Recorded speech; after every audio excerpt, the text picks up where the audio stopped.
नमस्कार, मैं हूं आशुतोष और आप देख रहे हैं सत्य हिंदी। सत्य हिंदी के विशेष कार्यक्रम आशुतोष की बात में आपका स्वागत है।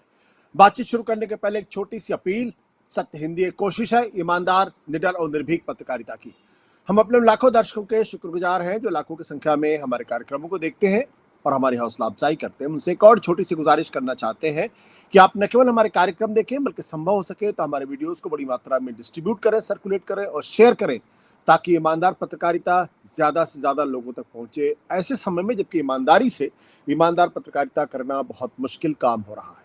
और अब आज की बातचीत शुरू करते हैं। आज एक बार फिर हम दरअसल बातचीत करना चाहते हैं डोनाल्ड ट्रंप के टैरिफ वार को लेकर शुरू हुए जो आर्थिक कोलाहल है, आर्थिक कोहराम है, उसको लेकर हम लगातार इस मसले के ऊपर आपको जानकारी दे रहे हैं, इस पर डिबेट डिस्कशन कर रहे हैं और साथ ही साथ आपको बताने की कोशिश कर रहे हैं कि दरअसल डोनाल्ड ट्रंप ने जिस तरीके से 2 अप्रैल के बाद पूरी दुनिया के देशों के ऊपर जो नया टैरिफ लगाया है, उससे दुनिया में किस तरीके से अस्त व्यस्तता आ गई है और दुनिया पर एक बड़ा संकट इस वक्त रिसेशन यानी मंदी का छाने लगा है।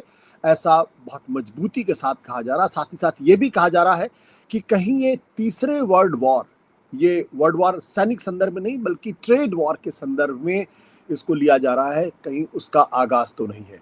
जब अमेरिका ने पूरी दुनिया के ऊपर टैरिफ लगाया तो चीन ने उसके बदले में 34% का टैरिफ लगाकर एक जवाबी कार्रवाई की है। चीन और अमेरिका आज की तारीख में दोनों एक दूसरे के सामने खड़े हैं, एक दूसरे को चुनौती दे रहे हैं। अमेरिका को जहां इस बात का डर है कि चीन आर्थिक मसलों में कहीं उनसे आगे निकल सकता है, उनको पीछे भी छोड़ सकता है, और शायद यही कारण है कि डोनाल्ड ट्रंप लगातार अपने चुनावी प्रचार के दौरान कहते रहे हैं कि इस वक्त अमेरिका की हालत ठीक नहीं है, वो एक बीमार की तरीके से है और उसके इलाज करने की जरूरत है। वो बार बार कह रहे हैं let's make America great again. लेकिन जिस तरीके के कदम वो उठा रहे हैं उसकी वजह से खुद अमेरिका के अंदर ये चिंता सताने लगी है कि कहीं ऐसा तो नहीं कि अमेरिका डोनाल्ड ट्रंप के इन कदमों और पहलों की वजह से बहुत पीछे चला जाए और अमेरिका में एक नए तरीके की तबाही सामने दिखाई पड़े।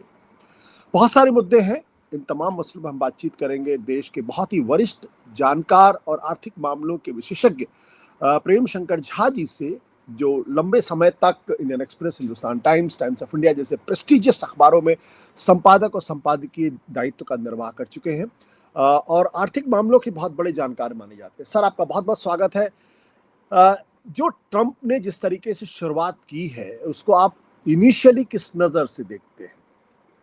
देखिए, डोनाल्ड ट्रंप जानते हैं कि हमारी इकोनॉमी बहुत कमजोर हो गई है, पर इसका जो सोल्यूशन उन्होंने निकाला है ये बिल्कुल उल्टा है। इससे और बहुत ज्यादा खराबी होने वाली है अमेरिका की इकोनॉमी सबसे ज्यादा। इसका मूल कारण जो अभी जो हम लोग देख रहे हैं कि 918 बिलियन डॉलर्स की इनकी डेफिसिट है, ट्रेड डेफिसिट है। इसका मूल कारण कुछ और ही है। वो है कि इनकी एक्सचेंज रेट अब आज के जमाने के लिए पहले से ही बहुत बढ़ी हुई थी, इसीलिए वो कोई चीज किसी उद्योग को मैन्युफैक्चरिंग का को में कोई कुछ कर नहीं सकता है, क्योंकि बाहर से सब कुछ आ रहा है। इनकी ट्रेड डेफिसिट आज 918 बिलियन हो गई है, और पर ये शुरुआत इसकी हुई 1982 में। 1982 में इनका पहला ट्रेड डेफिसिट हुआ था 400 बिलियन डॉलर का। उससे ये बढ़ता गया है। कोई शायद एक साल बीच में हुआ होगा जबकि ये ट्रेड डेफिसिट घटी होगी, पर ये बढ़ता ही गया है और अब ये 1 ट्रिलियन के नजदीक आ गया है। इसमें अमेरिका की डॉलर इतनी स्टेबल क्यों है? हम लोग क्यों समझते हैं कि ये सिक्योर करेंसी है, हम लोग खरीदना चाहते हैं? क्योंकि आजकल जबकि ब्रेटन वुड्स का जो गोल्ड स्टैंडर्ड खत्म हुआ था 1971 में, उसके बाद 10 साल 12 साल बहुत केओस रहा, उटपटांग हुआ एक्सचेंज रेट्स में। उसके बाद चारों जो यूरोपियन सेंट्रल बैंक्स है ना, यूरोपियन अमेरिकन, डॉलर, पाउंड, येन और क्या और डॉलर एंड डॉइच मार्क, ये चारों मिलकर यूरोपियन सेंट्रल बैंक बनाए, और ये यूरोपियन सेंट्रल बैंक, क्योंकि कंप्यूटराइजेशन है, एक दूसरे में ऑटोमेटिकली पैसा माने डालते निकालते रहते हैं, जिससे कि इनके चारों के क्या कहते हैं, इनकी रेट्स, एक्सचेंज रेट स्टेबल रहे। जी। जब स्टेबल रहते हैं तो लोग जो सरप्लसेस हैं, और सबसे बड़े सरप्लस चाइना के हैं। चाइना की ट्रेड सरप्लस है 3 से 4 ट्रिलियन डॉलर इसके रिजर्व्स हैं, और पूरा मिला के रिजर्व्स इन बाकी 4 करोड़ करेंसी का अबाउट हाफ $500 बिलियन। तो ये एक मुश्किल है। अब ट्रम्प सोचते हैं कि अगर हम टैरिफ बढ़ाएंगे तो चाइना से इंपोर्ट्स कम हो जाएंगे, और हमारी और बल्कि मैं अभी देख रहा था अपने आंकड़ों को, ये चाइना के साथ $900 बिलियन में $300 बिलियन सिर्फ चाइना के साथ है। तो वो सोच रहे हैं कि इसको हम कम कर पाए तो हमारी जो इकोनॉमी में उत्पादन बढ़ेगा, और हम इसको ट्रेड डिफिसिट को हम रोक पाएंगे। ये इसका उल्टा होने वाला है। बट एक सर ये मुझे बताइए, क्या ये डोनाल्ड ट्रंप की जो पूरी इकोनॉमिक्स है, यो डायग्नोसिस वो कर रहे हैं, पहला सवाल तो इसी बात को लेकर, क्या वाकई में अमेरिका की अर्थव्यवस्था की हालत खराब है? पहली बात, क्योंकि आज भी अमेरिका $29 ट्रिलियन के साथ दुनिया की सबसे बड़ी अर्थव्यवस्था है साइज के मुताबिक, और अगर उसमें स्थिति खराब है तो क्या क्या चीजें जिसकी वजह से प्रॉब्लम है? क्या प्रॉब्लम से बैलेंस ऑफ पेमेंट की प्रॉब्लम है? क्या प्रॉब्लम से ट्रेड डेफिसिट की प्रॉब्लम है, या कुछ और है? या डोनाल्ड ट्रंप एक हेलुसिनेटरी वर्क दुनिया में काम कर रहे हैं, एक सपने देख रहे हैं, और जहां उनको दिखाई पड़ रहा है कि अमेरिका की स्थिति बहुत खराब है, उसको अलग से महान बनाने की जरूरत है? जिस देश की इकोनॉमी $29 ट्रिलियन की हो, उसकी हालत खराब कैसे हो सकती है? हमारे बहुत सारे दर्शक ये सवाल जानना चाहेंगे। देखिए, जीडीपी $29 ट्रिलियन हो भी, तो अगर आपका एक्सपोर्ट और इंपोर्ट दोनों को आप माने बैलेंस ना कर पाए, तो कभी ना कभी आपका डॉलर गिरेगा ही, और गिरेगा तब इसका असर पूरे $29 ट्रिलियन पे होगा। डोनाल्ड ट्रंप एक बात बिल्कुल ठीक जानते हैं कि हमारी जो क्या कहते हैं, डॉलर का जो वैल्यू है, तो उस वैल्यू पे हम एक्सपोर्ट नहीं कर पा रहे हैं, हमें सारा इंपोर्ट करना पड़ रहा है सब जगह से। और सबसे बड़ा चीन है, बट सिर्फ चीन नहीं है, ये पूरे साउथ एशिया के साथ इनके बड़े बड़े डेफिसिट्स हैं। हिंदुस्तान के साथ डेफिसिट है, कोई भी मुल्क ऐसा नहीं है जिसके साथ इनकी डेफिसिट नहीं है। तो अब इसमें ये सोच रहे हैं हम क्या कर सकते हैं। ये जो सोल्यूशन है ये 1930s का सोल्यूशन है, जबकि उस वक्त रिसेशन हुई थी, तब पूरे सब मुल्क कोई ये कॉमन माने रूल्स नहीं थे, सब लोग अपने करेंसी को डिवैल्यू करने लगे। वो एक इनमें डिवैल्यूएशन की लड़ाई शुरू हो गई, अब ये अपवैल्यूएशन की लड़ाई शुरू होने वाली है। ये उस वक्त वो डिवैल्यूएशन की लड़ाई ने जापान में इसका हद हो गया, जबकि यूएसए ने कहा कि हम आपको ऑयल इंपोर्ट्स एम्बार्गो कर रहे हैं, तब जापान वहां पे आई। तो मुझे तो फिक्र है कि कभी न कहीं ऐसे अभी जो नतीजे होने वाले हैं, ये हम लोग दुनिया को फिर से वॉर में ना डाल देगी। अभी ये बहुत ही खतरनाक हालत हो गया है। अमेरिका की सबसे बड़ी दिक्कत क्या सिर्फ डेट इकोनॉमी है, ये सबसे बड़ी दिक्कत है, या कुछ और है? सबसे बड़ी दिक्कत ये है कि इनकी सब चीजें इनकी वेज रेट्स जो हैं, इनके प्राइसेस जो हैं, सब पूरे दुनिया के प्राइसेस और वेज रेट्स से ज्यादा हैं। बहुत सिंपल मामला है, और अगर वैसा होगा, खास करके जो माने आम पदार्थ हैं, माने कपड़े, फूड, ये सब, और इतना तक की दवाइयाँ, बल्क ड्रग सबसे ज्यादा हिंदुस्तान से खरीदते हैं वो। अब ये इन चीजों में इनको ये अगर इंपोर्ट करें, तब इसका दाम अंदर के लोगों को लोअर प्राइस में आप बेच सकते हैं, तो स्टैंडर्ड लिविंग बढ़ी रहती है। और अगर वो उसको आप उल्टा दें, तो सबसे पहला जो इसका असर होगा, बहुत भारी इन्फ्लेशन होगा अमेरिका में। ये इन्फ्लेशन से जो जो जो लोगों में गुस्सा आएगा, इसका ट्रम्प को अभी जो कर रहे हैं, इसका कोई उनको माने इसका ये माने इसको कैसे रोके, ये नहीं, इनको समझ में नहीं आ रहा है, और ना आएगा। वो तो आगे यहाँ तक सोचे तक भी नहीं है, ये मुश्किल है। और इसीलिए मैंने सेकेंड वर्ल्ड वॉर की आपको मैंने एग्जांपल दी थी कि जब लोग एक्सचेंज रेट्स को ऐसे मन माने एक दूसरे से लड़के कॉम्पिटिटिव एक्सचेंज रेट डिवैल्यूएशन या रिवैल्यूएशन करेंगे, तब उसका अंत अंत सिर्फ युद्ध में होगा, और कोई रास्ता नहीं रह जाता है। जी, लेकिन अभी जब मैं कुछ अमेरिकी अखबार पढ़ रहा था, तो उसमें ये जानकारी मिल रही थी कि जो वहाँ का वर्किंग क्लास है, जो ट्रम्प का अपना सपोर्टर है, उसको लगता है कि ट्रम्प ने जिस तरीके से टैरिफ लगाया है वो सही है, क्योंकि लोग अमेरिका की कमजोरी का फायदा उठा रहे थे और अमेरिका को लूट रहे थे। लिहाजा अगर चीन या भारत जैसे देश अगर टैरिफ लगा के अपने आप को बचा सकते हैं, तो ट्रम्प भी टैरिफ लगा के अमेरिका का भला कर रहे हैं। जी, ये तो बिल्कुल, ये बिल्कुल ख्याली पलाव है, माफ कीजिए, और कोई शब्द इसके लिए मुझे आ नहीं रहा है। ये बिल्कुल हो ही नहीं सकता है, क्योंकि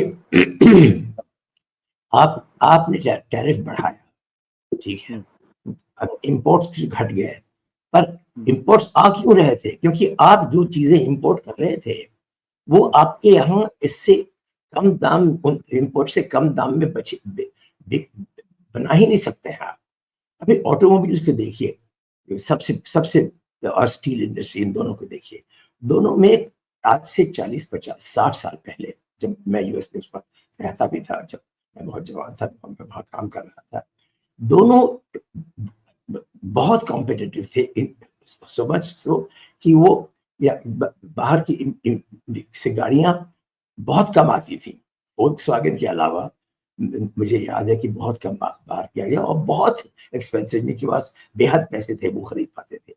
और अमेरिकन ऑटो इंडस्ट्री बहुत अच्छा कर रही थी, इसके कारण से स्टील बहुत अच्छा कर रही थी।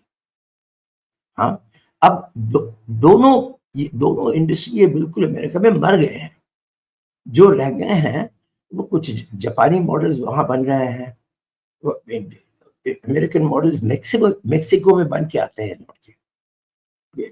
और ये नाफ्टा जो कर दिया ना क्लिंटन ने, ये north African free trade association, इससे वहां से लोग आते हैं, वहां से पदार्थ आते हैं, एग्जैक्ट वो बॉर्डर लाइन की उस तरफ जाइए तो बहुत ही बड़ी, मेक्सिको में वो जो उसका मैं प्रोविंस का नाम मुझे याद नहीं आ रहा है, वहां पे एक तो इंडस्ट्रियल हब है, बहुत ही ज्यादा वहां पे प्रोडक्शन हो रहा है, और सारा नाफ्टा के लिए, यूएस के लिए।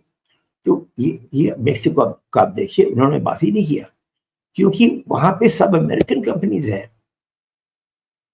बट ट्रम्प को ऐसा लगता है कि टैरिफ बढ़ाने के बाद से बहुत सारी ऐसी कंपनीज है जो अमेरिका के अंदर अपनी फैक्ट्री लगाना चाहेंगे, जिससे अमेरिका में मैन्युफैक्चरिंग बढ़ेगी और अमेरिका के अंदर लोगों को रोजगार बढ़ेगा। इसको कितना सच मानते हैं आप?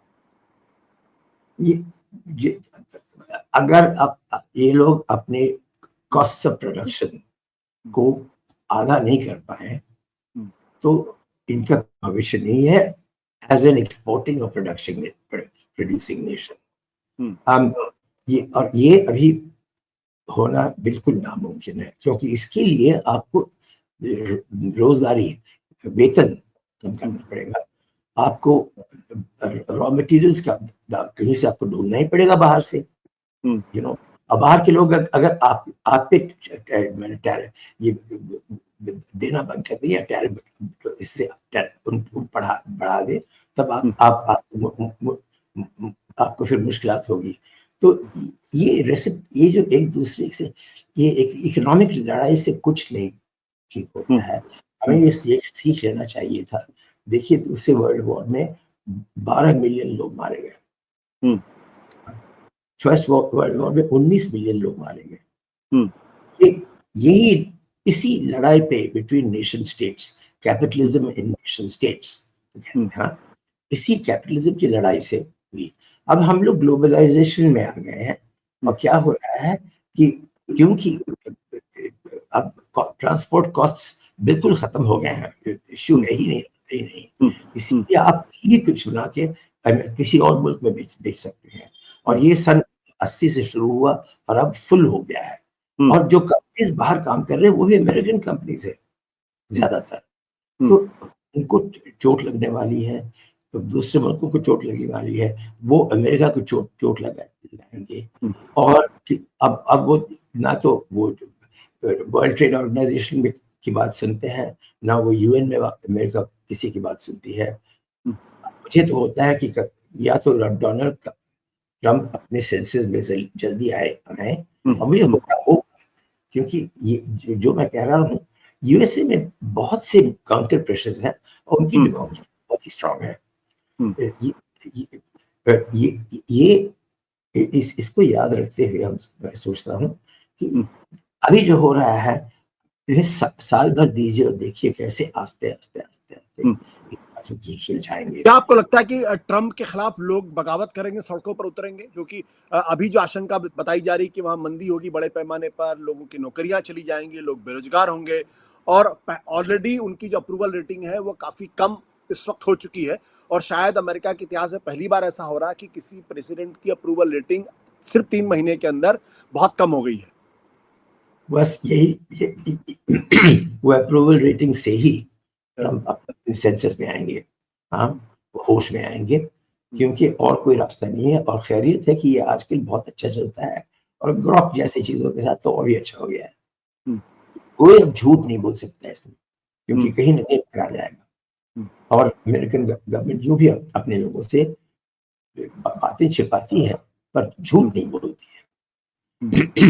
ये मुझे होता है कि ये जो हम देख रहे हैं, ये आस्ते आस्ते 6 महीने 1 साल में बहुत ही इसको माने मॉडरेट किया जाएगा, एग्रीमेंट्स हो जाएंगे।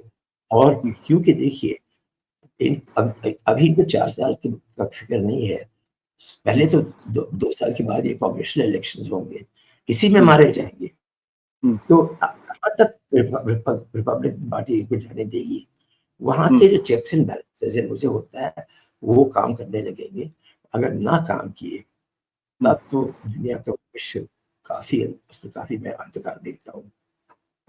रिपब्लिकन्स में भी अभी हालांकि बड़े पैमाने पर शांति है, कोई बोल नहीं रहा, लेकिन कुछ लोग हैं जैसे पॉल रैंड, उन्होंने कहा कि इसकी वजह से तो हमें आर्थिक तौर पर भी नुकसान होगा और पॉलिटिकली भी बहुत ज्यादा नुकसान होने वाला है। उनका उनका लगता है कि रिपब्लिकन की जो साख है वो बहुत कम हो जाएगी। तो लेकिन डेमोक्रेट्स पूरी तरीके से अभी भी चुप है। खैर उस सवाल फिर कभी हम लौटेंगे, लेकिन ये जो चीन जिस तरीके से रिएक्ट कर रहा है उसको आप किस नजर से देखते हैं, और क्या आपको वाकई में लगता है कि जो अगली लड़ाई होगी, जो थर्ड वर्ल्ड वॉर होगा, वो सैनिक लड़ाई नहीं होगी बल्कि आर्थिक होगी, और उसकी शुरुआत हो चुकी है? वो आर्थिक लड़ाई तो शुरुआत हो चुकी है, पर आर्थिक लड़ाई में एक चीज है, लोग मरते नहीं हैं और दिमाग सीधा होने का टाइम रहता है। चीन की अभी काफी प्रॉब्लम्स हैं। सबसे बड़ी प्रॉब्लम ये है कि जबकि ग्लोबल रिसेशन हुआ था ना 2009-2010 में, चीन ने उसको ऑफसेट करने के लिए पंप प्राइमिंग जैसे कहते हैं, उन्होंने सोचा कि हम 4.83 ट्रिलियन युआन को ऐसे में इन्वेस्टमेंट करेंगे। इससे इंटरनल इन्वेस्टमेंट पावर प्लांट्स में ये वो और उससे हमारे एम्प्लॉयमेंट बन जाएगी, क्योंकि उन हर एक गवर्नमेंट चाइना में उनको सबसे बड़ा जो प्रॉब्लम है, सबसे बड़ा मुद्दा और लक्ष्य जो है उनके सामने, वो है कि हम अपनी एम्प्लॉयमेंट पूरी रखें। इसके बाकी इनके सब जो पॉलिसीज हैं, डोमेस्टिक एंड इंटरनेशनल, ये इसके चारों तरफ है, इससे उत्पन्न होते हैं। जैसे ताइवान की बात करते हैं, ताइवान के साथ मैं आपको कह देता हूँ, चीन की कभी लड़ाई नहीं होगी, किसी भी हालत में नहीं, क्योंकि ताइवान एक ही मुल्क है जिसके साथ चाइना को ट्रेड डेफिसिट है, वो भी काफी बड़ा डेफिसिट है, क्योंकि इनकी entire software for digital industry वो ताइवान से आती है। ताइवान पूरी दुनिया की 80% कंप्यूटर हार्डवेयर बनाती है, और हम लोग सब उस पे निर्भर हैं। तो इसी तरह चीन अपने इकोनॉमिक इंटरेस्ट को पहले देखेगी, अपने एम्प्लॉयमेंट को पहले देखेगी। मैं श्रीनाथ राघवन ने इसके बारे में लिखा भी था, वो हमारे बहुत फेमस फॉरेन पॉलिसी सबसे फेमस है, foreign policy analyst and writer है। उन्होंने कहा था कि चीन की एक्सपोर्ट लेड ग्रोथ मॉडल है, और कोई भी एक्सपोर्ट लेड ग्रोथ मॉडल जो जिनकी माने हालत एक्सपोर्ट्स पर निर्भर है, वो अभी लड़ाई शुरू नहीं करेगी। तो ये इकोनॉमिक वॉर से वर्ल्ड वॉर बनने वाला नहीं है, ये सीधी बात है। अब इकोनॉमिक वॉर में सबसे ज्यादा ठोकर यूएसए को मिलने वाला है, सबसे ज्यादा। ये आप देखते रहिएगा, ये 3 से 6 महीने में ये पता लग जाएगा सबको।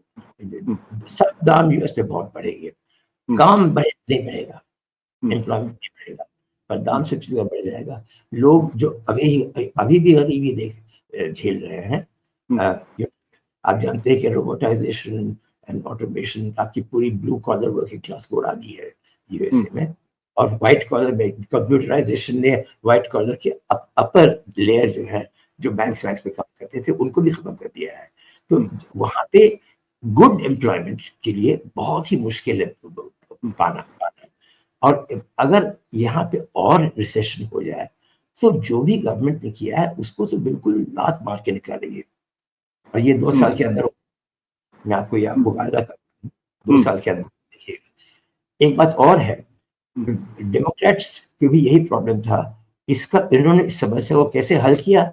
हर एक डेमोक्रेटिक एडमिनिस्ट्रेशन ने किसी छोटे मुल्क पर हमला कर दिया। हमला से defence industry, aerospace industry and computer software industry, इन तीनों को हमेशा फायदा हुआ, और इसीलिए अमेरिका की जीडीपी बढ़ती गई, और एम्प्लॉयमेंट भी इस नए डिजिटाइज्ड हाईली एजुकेटेड क्लास को मिलता रहा। अब चीन के साथ अगर इनकी लड़ाई हो गई, तो ये मामला बिल्कुल ही बदल जाएगा। और ये लड़ाई, इसीलिए मैं कहता हूँ कि लड़ाई नहीं होगी, किसी न किसी तरह इसे किसी बहाने से अगले 6 महीने में ट्रम्प इसको ये करेंगे। मुझे होता है कि असल में वो क्या चाहते हैं कि सब लोग, पूरी दुनिया में सब लोग अपने टैरिफ कम करें, क्योंकि मैं देख रहा था आंकड़े आपके सामने भी हैं। मुझे ये नहीं पता था हिंदुस्तान 34% एवरेज टैरिफ लगाती है। ये किस तरीके से हम लोगों ने इसको कैलकुलेट किया, क्या एक पर एक 10 नामों पे हम लोगों ने ये इम्पोर्ट टैरिफ लगाए हैं। बट सर, ये मुझे बताइए, आपने तो चाइना के ऊपर किताब लिखी है, और काफी आपका अध्ययन भी चीनी इकोनॉमी पे है, उनकी सोसाइटी के ऊपर है। चीन के बारे में भी कहा जा रहा है कि उनकी जो इकोनॉमिक ग्रोथ है, अब वो स्लो डाउन हो गई है, उसमें काफी कमी आ रही है, और उनके यहाँ भी अपनी कुछ दिक्कतें पैदा हो रही हैं। वैसे में जो ये बार बार ये कहा जाता है कि चीन की अर्थव्यवस्था अमेरिकी अर्थव्यवस्था को पीछे छोड़ देगी, उसकी संभावना कितनी? क्या आपको लगता है कि चीन आर्थिक डेवलपमेंट में या जीडीपी ग्रोथ में अमेरिका से आगे निकल जाएगा, या जो ट्रम्प जो डर लोगों को दिखा रहे हैं कि अगर इस वक्त अगर अमेरिका ने अपनी अर्थव्यवस्था को ठीक नहीं किया, तो चीन नंबर 1 हो जाएगा और अमेरिका नंबर 2 हो जाएगा या पीछे रह जाएगा? तो चीन की अर्थव्यवस्था को कैसे और किस नजर से देखते हैं? क्या वाकई में अमेरिका को पीछे छोड़ सकता है? देखिए, चीन में आर्थिक समस्या काफी बड़ी है, और ये क्यों हुआ मैं आपको बताता हूँ। जबकि वो रिसेशन हुआ, जैसे मैंने कहा कि वो 4.3 ट्रिलियन युआन पंप ड्राइविंग करना चाहते थे। ये इनके हाथ में अब नहीं रहा है। इनकी 31 प्रोविंसेस हैं, सब में पार्टी, कम्युनिस्ट पार्टी चीफ एक है, और ये सब एक से कम्पीट करते हैं कि हम कितना ज्यादा करें जिससे कि मेरी बढ़त हो पार्टी के अंदर। और ये असल में हर एक प्रॉब्लमिस्टिक पार्टी चीफ अपने आप को एक छोटा सा जार मानता है, मानिए स्मॉल लोकल मोनार्क मानिए। अब वो इन लोगों को कंट्रोल करना बहुत मुश्किल हो गया है। पहले जो ये सन 94-95 में भी इन्होंने ऐसा ही किया था, पर उस वक्त जो 80% ऑफ ऑल लोन्स जो 4 ही बैंक से आते थे, और ये सब सेंट्रल बैंक थे बीजिंग के कंट्रोल में। 1994 में इन्होंने एक बैंकिंग रिफॉर्म किया और अपने ये जो 31 प्रीफेक्चर है उनको हक दिया कि आप भी बैंक खोल सकते हैं। आज टोटल लोन्स में 50% से ज्यादा स्टेट बैंक से आ रही है। इसीलिए जब चीन ने ये 4.3 ट्रिलियन युआन का किया ना, तो 2 साल में करने का, तो पहले ही साल में 14 ट्रिलियन युआन के प्रपोजल्स आए, 14 ट्रिलियन।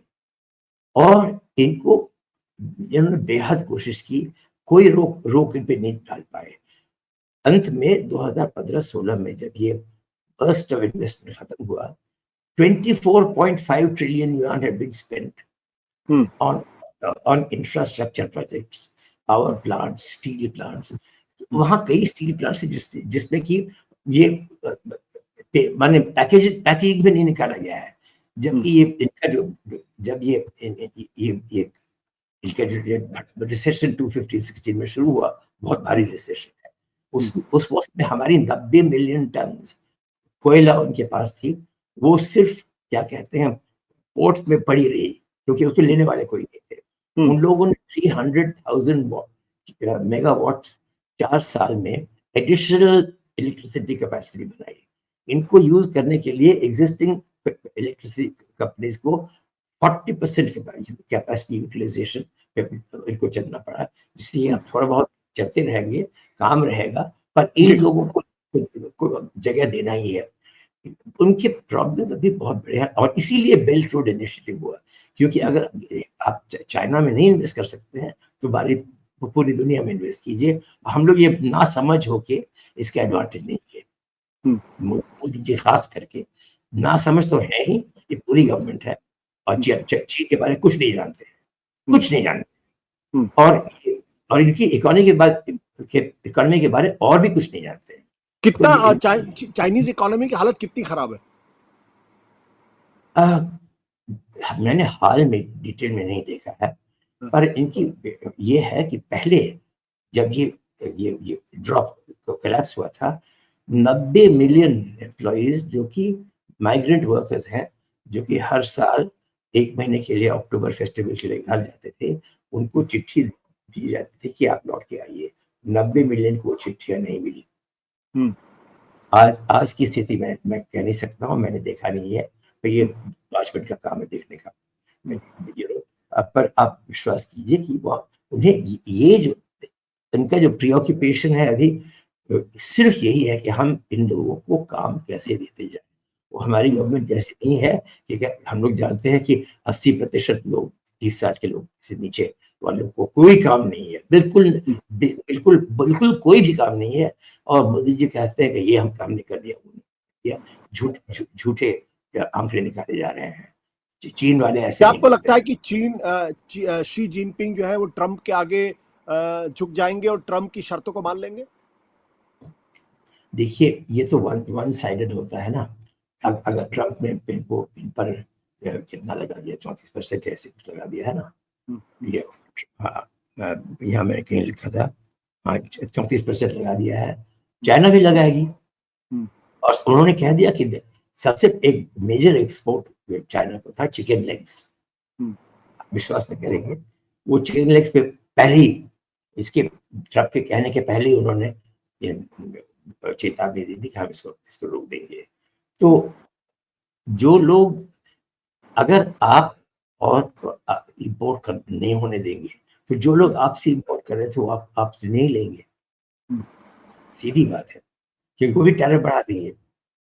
तो इस लड़ाई से सब लोग गरीब हो जाएंगे, और ये गरीबी में इसका अंत सिर्फ युद्ध से होता है या गवर्नमेंट के गिरने से। और ये होता है कि युद्ध का जमाना बीत गया है, और ट्रंप की गवर्नमेंट को बहुत ही मुश्किल होगा। मैं सोचता हूँ कि बल्कि इसी 6 महीने में आप देखिएगा कि उनको पॉलिसी बदलने पड़ेंगे। आपको लगता है कि ट्रंप को हटाया जा सकता है? ये तो कोई भी अमेरिकन कॉन्स्टिट्यूशन में कोई ये नहीं है जिससे आप हटा सकते हैं। वो एक दो चीजें थी, उन्होंने कोशिश किया पहले, आपको याद है, और बल्कि क्लिंटन के खिलाफ केस हुआ था, इम्पीचमेंट। हाँ, इम्पीचमेंट बहुत ही रेयर है, बहुत मुश्किल है। और इकोनॉमिक पॉलिसी, गलत पॉलिसी पे कभी नहीं होता है, आज तक नहीं हुआ है, ये होने वाला नहीं है। तो फिर ट्रंप तो बने रहेंगे अपने पोस्ट पे? नहीं, एक बात और भी है, आप इसको सोचिए, ये और बात हो सकती है, रिपब्लिकन पार्टी में 3-6 महीने में एक क्या कहते हैं रिवोल्ट हो जाए, हो सकता है कि भाई आपने कर क्या दिया, और इसके बाद शायद लोग कुछ इनके नजदीक वाले को वो हटाएंगे, दिमाग वाले जो बुद्धिमान है उनको लाएंगे, पुराने एक्सपीरियंस्ड रिपब्लिकन एडमिनिस्ट्रेटर्स को लाएंगे, और ग्रेजुअली अमेरिकन पॉलिसी घट जाएगी इससे। पर बेसिक चीज है कि आप जो भी करें, आपके सब domestic wages, prices, dollar value बहुत बहुत बढ़े हुए हैं, आपके काबिलियत के बाहर हैं, और इसको आप किसी न किसी तरह अगर ना नहीं चाहते हैं तो बहुत बहुत मुश्किल होगा। और असल में लड़ाई वड़ाई का कोई काम नहीं है आशुतोष, ये मैं बहुत ही अहम चीज मैं कहने वाला हूँ। सबसे आसान एक ही चीज करने से ये सब प्रॉब्लम्स खत्म हो जाएंगे। वो है कि देखिए, ये 4 करेंसी के जो बास्केट है ना, ये जिसमें कि हम पूरी दुनिया की रिजर्व्स अभी जा रही हैं, इसमें चीन को इंक्लूड कीजिए, ये रेनमिनबी को इंक्लूड कीजिए, उसकी $3 ट्रिलियन रिजर्व्स है। वो क्या होएगा, क्या पहले थोड़ा और उसके बाद थोड़ा और करके जो अभी लोग रिजर्व सिर्फ डॉलर, पाउंड, येन और यूरो में रखे हैं, ये लोग कुछ नेचुरली, इसको कहते हैं रिस्क को फैलाना, खतरे को फैलाना, वो कुछ रेनमिनबी खरीदने लगेंगे।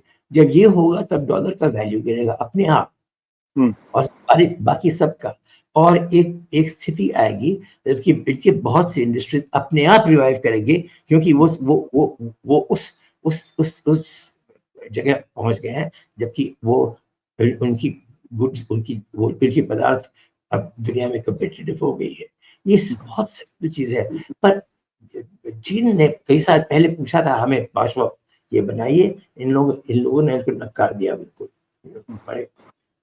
बल्कि हंसी मजाक उड़ाकर। वो अब ना करेंगे ना, तो और दूसरा रास्ता सिर्फ है वर्ल्ड वॉर की तरफ, ये आप मान जाइए। जी, बहुत शुक्रिया सर हमसे बातचीत करने के लिए, और हमारे दर्शकों को ट्रम्प जो कदम उठा रहे हैं उसके बारे में और उसके कॉन्सिक्वेंसेस के बारे में बताने के लिए। Thank you sir. Thank you Ashutosh.